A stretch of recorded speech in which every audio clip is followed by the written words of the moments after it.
Hi, ladies and gentlemen.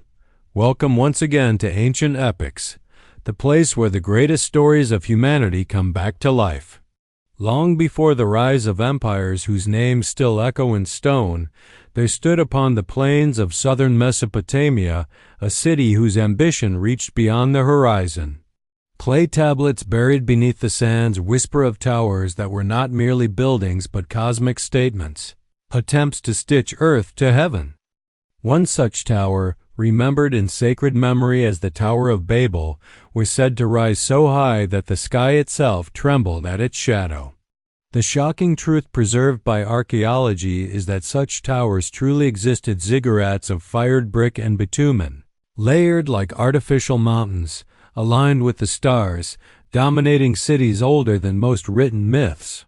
Among them stood a colossal structure in Babylon. Its foundations sunk deep into the alluvial soil of the Euphrates, its summit once crowned with a shrine believed to touch the realm of the gods. This was no fable born of fantasy alone. Greek historians described it. Kings restored it.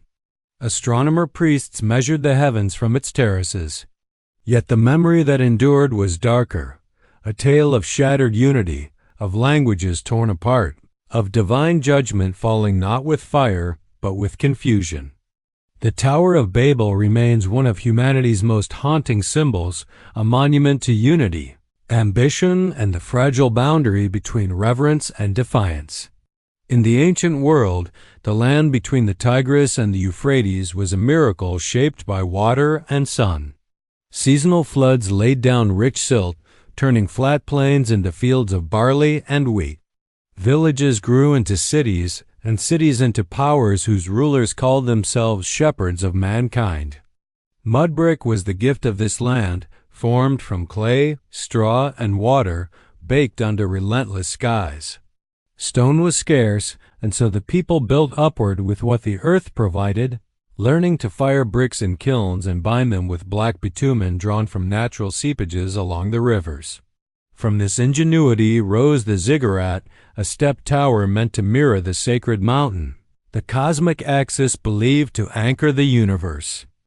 In Sumerian and later Babylonian belief, the gods did not dwell apart from the world but above it, watching from celestial heights.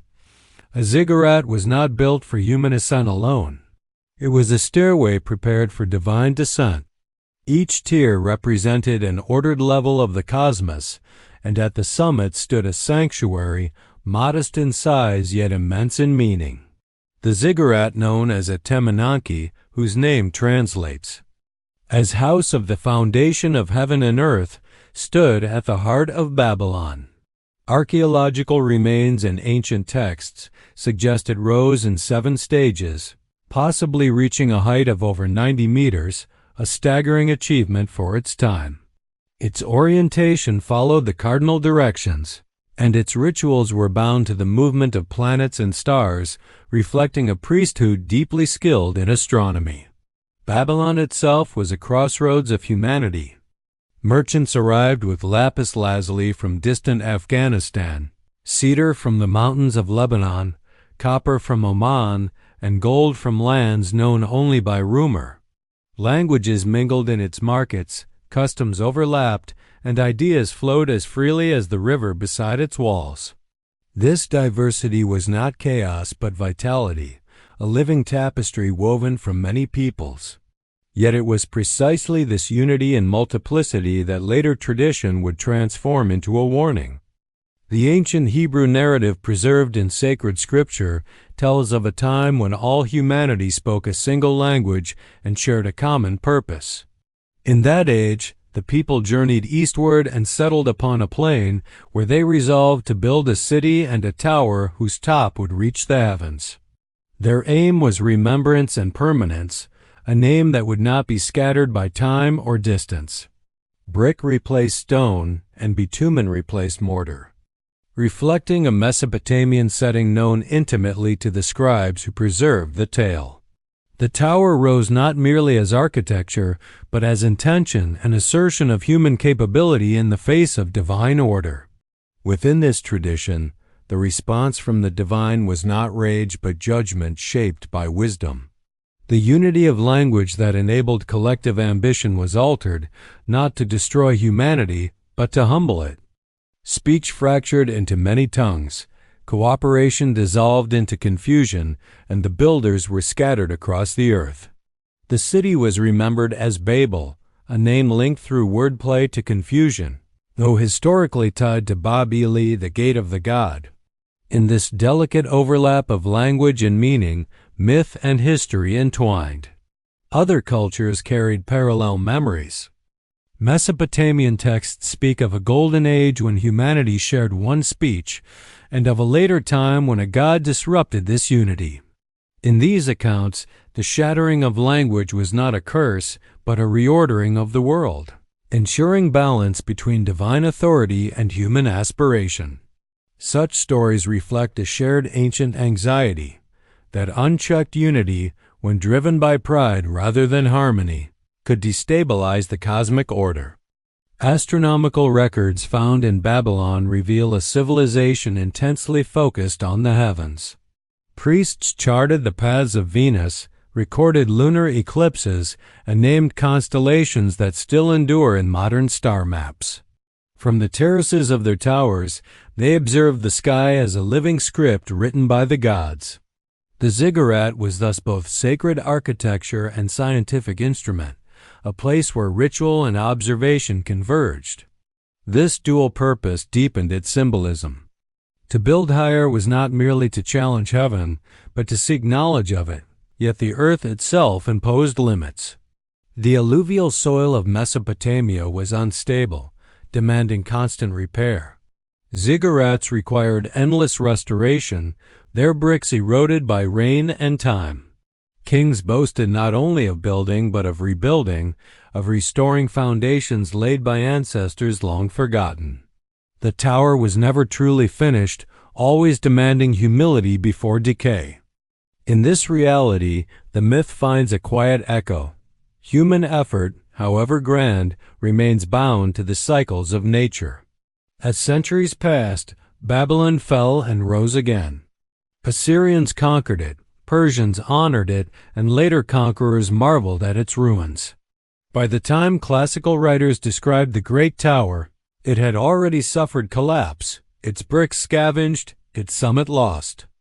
What remained was memory layered like the structure itself, blending observation, reverence, and caution.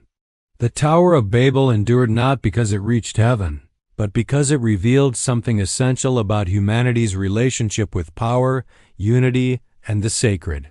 Thus, in the flickering light of ancient fires, the story of the tower took its final form not as an accusation against human creativity, but as a reminder of balance. Unity was shown as a gift, language as a bond, and ambition as a force that must be guided by humility. The scattered tongues carried humanity across the world, seeding cultures, songs, and stories beyond counting. And the tower, once a physical monument, became an eternal symbol etched into the memory of civilizations yet to come. As the centuries unfolded, the memory of the Great Tower deepened rather than faded, gathering layers of meaning with each retelling. Babylon remained a sacred and political heart of Mesopotamia, its skyline still defined by monumental architecture that echoed the form of the ancient ziggurat. Kings who ruled after the earliest builders did not deny the tower's existence. Instead, they claimed stewardship over it. Clay cylinders buried beneath temples record royal vows to restore the house of the foundation of heaven and earth, suggesting that the structure had already suffered ruin long before later generations looked upon it with awe and unease. Nebuchadnezzar II, the most renowned king of Neo-Babylon, described the tower in meticulous detail. He spoke of baked bricks hardened like mountain stone, of bitumen mixed with care, and of terraces raised toward the sky according to ancient design. His inscriptions reveal not defiance but devotion. The tower was restored as an act of piety, aligning earthly rule with cosmic order. Yet even within these records, there lingers an awareness of fragility. Floods undermined foundations, storms cracked walls. Human effort fought endlessly against time and earth. Archaeological excavations conducted in the modern era uncovered massive foundations near the heart of ancient Babylon, confirming the scale described in ancient texts. The base alone stretched wider than many later temples, its footprint demanding extraordinary organization and labor. Such construction required centralized authority, skilled engineers, and a population bound together by shared purpose. This reality illuminates the biblical memory of a unified people working as one, not as fantasy, but as reflection of historical possibility. Beyond Babylon, the idea of a cosmic tower appeared again and again across Mesopotamia. At Uruk and Eridu, Ziggurats rose as sacred mountains upon the plains. Each city believed itself chosen, its tower a unique bridge between worlds. The Tower of Babel stood not alone, but at the pinnacle of this tradition, its scale magnified by memory and meaning. In this context, the story of divine intervention becomes less an isolated judgment and more a meditation on limits placed upon even the greatest civilizations. Language itself held sacred power in the ancient world. Words were believed to shape reality, to bind gods through ritual, to preserve names beyond death. A single shared language symbolized unity of mind and intention. The fragmentation of speech, as remembered in sacred tradition, represented more than inconvenience. It marked the end of absolute human consensus. Cultures diversified, myths multiplied, and the world became rich with difference. From this scattering emerged the civilizations known to history, each carrying fragments of shared origins shaped by new lands and skies. Astronomy continued to flourish even as empires shifted.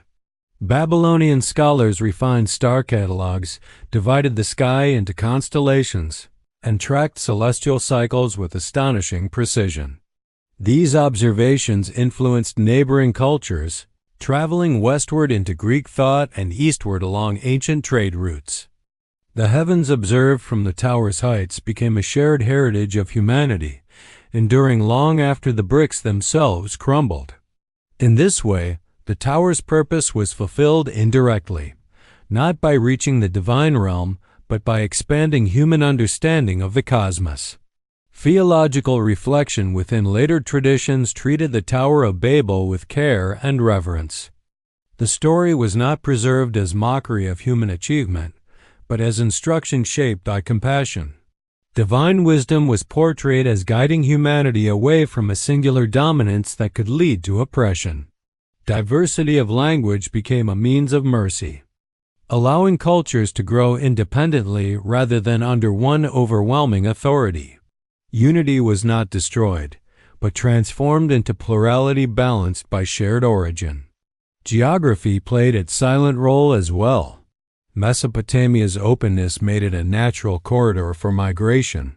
As peoples dispersed, rivers guided journeys, mountains marked boundaries, and deserts shaped destinies. Each group carried memory, belief, and language into new environments, adapting stories to local landscapes. Thus, the tale of the tower echoed differently beneath Egyptian skies, Anatolian hills, and Levantine valleys. Everywhere, it carried the same quiet warning: greatness must walk beside humility. Even in ruin, the physical remains of Babylon inspired wonder. Classical authors described vast walls, hanging gardens, and a tower whose shadow once stretched across the city. Though some accounts exaggerated, they reflect a genuine awe felt by those who encountered the remnants of Mesopotamia's grandeur. By then, the tower was already mythologized, its original purpose layered beneath centuries of interpretation. The Tower of Babel endures because it speaks to an eternal tension. Humanity possesses the ability to cooperate, to build, to imagine structures that alter landscapes and shape history. Yet this same ability requires restraint, respect for divine order, and recognition of limits imposed by creation itself. The ancient storytellers did not condemn building, learning, or unity. They warned against forgetting the source of wisdom that governs all things. Thus, as night settles over the ruins and stars rise above the plains once ruled by Babylon, the tower's memory remains.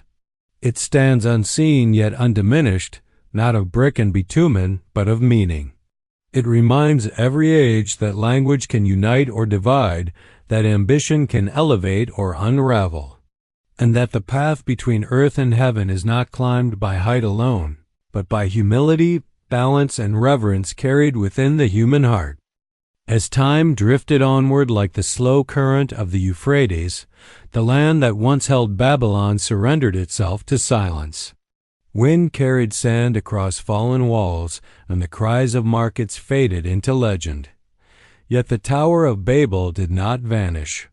It survived where stone could not within memory, scripture, and the quiet conscience of civilizations that rose afterward. The tower became less a place and more a principle, a story carried forward as carefully as sacred fire.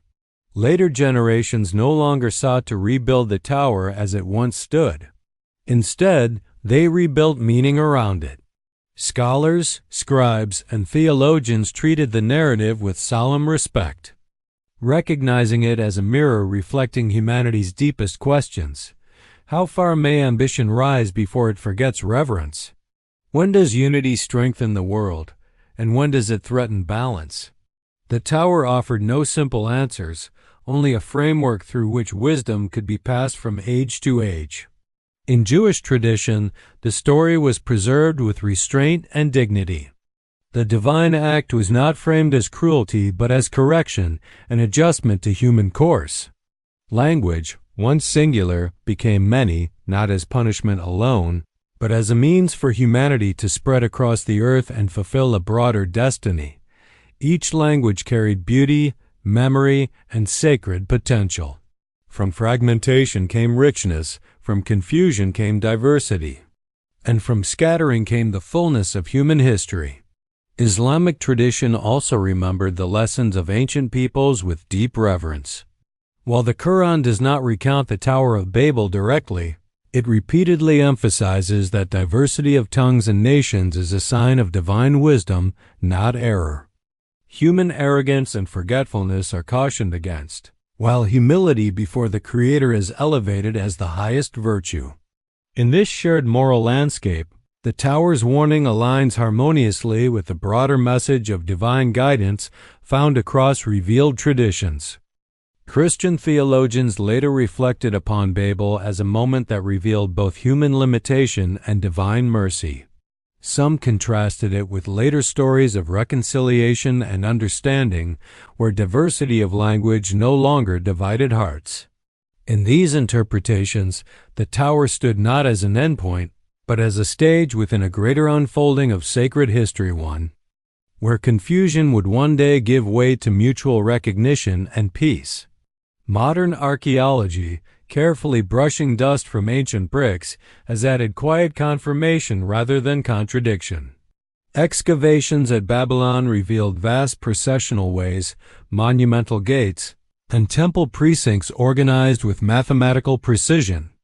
The scale of labor required to construct such works confirmed that ancient humanity possessed not only technical skill but collective discipline.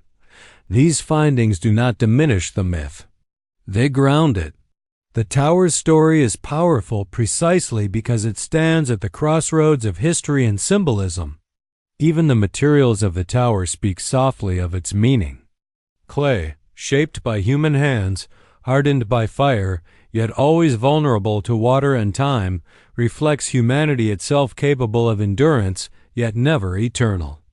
Bitumen, drawn from the earth's depths, bound the bricks together, just as shared language once bound people into a single will. When that binding force was altered, the structure of unity changed with it. The heavens above Babylon remain unchanged. The same stars once observed by priest-astronomers still trace their paths across the night sky. Orion rises. Venus gleams at dawn. The moon marks its patient cycles. The sky was never threatened by towers of brick, nor diminished by human striving. Instead, it silently witnessed each attempt to reach it, offering perspective rather than resistance. In this cosmic scale, the tower's true lesson becomes clear. The heavens need no defense, only respect. Across the world, echoes of Babel appear in later monuments, pyramids, temples, spires, and skyscrapers, each shaped by different beliefs and intentions. Some were built to honor the divine, others to glorify power, others to mark achievement. None escape the quiet question left behind on the plains of Shinar. What spirit guides the hand that builds? The tower's shadow stretches far, touching every civilization that dares to reach upward. In the end, the Tower of Babel did not fall because it was tall. It fell because meaning shifted. Its bricks returned to earth, its terraces eroded, but its story endured because it spoke with balance rather than accusation. It reminded humanity that unity is sacred when guided by humility and dangerous when driven by pride. It affirmed that diversity is not a fracture of creation, but a design woven into it. Thus, beneath the imagined glow of ancient firelight, the wise storyteller lets the tale rest. The wind moves gently across forgotten foundations. Languages murmur across the world in countless forms, each carrying memory, hope, and prayer. The tower stands unseen, not in ruin, but in remembrance, an enduring monument built not of stone, but of wisdom passed from generation to generation. If these ancient voices touched your heart today, please consider subscribing to Ancient Epics and ringing the bell so you never miss the next forgotten tale. Thanks for watching.